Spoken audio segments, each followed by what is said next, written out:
Praise the Lord. இயேசுவின் நாமத்தில் உங்கள் ஒருவருக்கும் அன்பின் வாழ்த்துக்கள். நம்ம லைஃப்பில் நிறைய விஷயங்களை நம்ம ஒரு நாளைக்கு நம்ம பேசுகிறோம். நம்ம எவ்வளோ விஷயங்கள் நம்ம பேசுகிறோம் நமக்கு தெரியாது. தேவனுடைய பிள்ளைகளாக்கி நீங்களும் நானும் பேசுவதெல்லாம் விசுவாசிக்க வேண்டுமா அல்லது விசுவாசிப்பதை மட்டும் பேச வேண்டுமா அப்படின்னு சொல்லி கேட்டால் உங்களுடைய பதில் என்ன? பெரும்பாலான நேரங்களில் நிறைய பேசிடுவோம். பேசுகிறத நம்ம விசுவாசிப்போம். நமக்கு தோன்றதெல்லாம் திட்டமாக எடுத்துக்கிடுவோம்.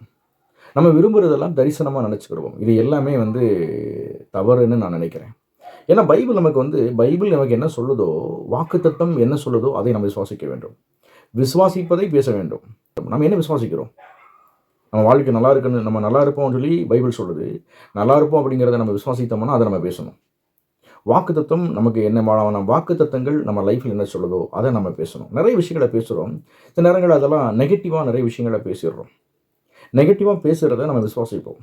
யாராவது நம்மளை ஹர்ட் பண்ணியிருப்பாங்க, அல்லது நம்மளை யாராவது நெகட்டிவாக தான் நம்ம சொல்லியிருப்பாங்க. அதை நம்ம சீரியஸாக எடுத்துக்கிட்டே இருப்போம். அப்போ லைஃப்பில் நம்ம புரிஞ்சுக்கிறோம், நம்ம நிறைய பேசுகிறோம். நம்ம நிறைய பேசுகிறதெல்லாம் எப்பொழுதும் நாம் விசுவாசிக்கவே கூடாது. தேவன் நமக்கு என்ன சொன்னாரோ அதை நாம் விசுவாசித்து நம்ம அதை பேச வேண்டும். தேவன் சொன்னதை நம்ம விசுவாசிக்கணும், விசுவாசித்து பேசணும். பேசினதுக்கப்புறம் அதிகமாக விசுவாசிக்கணும். எங்கெல்லாம் நம்ம லைஃப்பில் சின்ன சின்ன மிஸ்டேக் வருதுன்னா, நம்ம தோன்றதெல்லாம் பேசுகிறோம் பாருங்களேன், இங்கே தான் மிஸ்டேக்.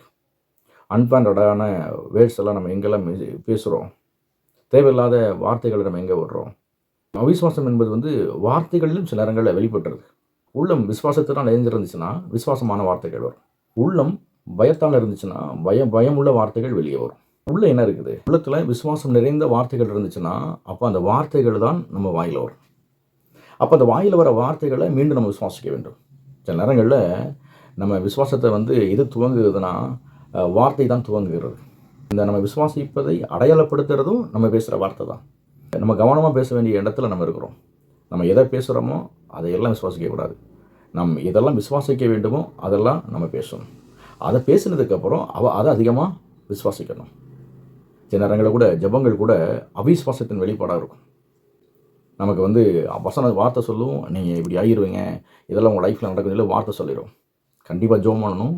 ஆனால் வார்த்தை என்ன சொல்லிச்சோ அதை விசுவாசித்து அதை அறிக்கையிடுவது தான் சில நேரங்களில் ஜெபமாக கூட இருக்கணும். அப்படி தான் ஜெபம் இருக்கணும். ஆனால் நம்ம என்ன பண்ணுவோம்? அவிசுவாசத்தில் சில நேரங்களில் ஜெபம் பண்ணிடுவோம். நாளைக்கு இது நடக்காது போல், ஆண்டவரே இது செய்வீங்களா செய்ய மாட்டீங்களா அப்படின்னு நிறைய வார்த்தைகளை விட்டுருவோம். அதை நம்ம நம்பிக்கிட்டு இருப்போம். நான் சொல்கிறேன், நீங்கள் பேசுவதை நம்பாதீர்கள், தேவன் பேசினதை நீங்கள் நம்புங்க. தேவன் பேசுகிற ஒவ்வொரு வார்த்தைகளும் விசுவாசத்தை துவங்குகிறதா இருக்கிறது. தேவன் பேசுகிற வார்த்தைகளெல்லாம் விசுவாசத்தை தூண்டுகிறதா இருக்கிறது. ஆகவே பேசுவதெல்லாம் விசுவாசிக்காமல் விசுவாசிப்பதை மட்டும் பேசுவோம்.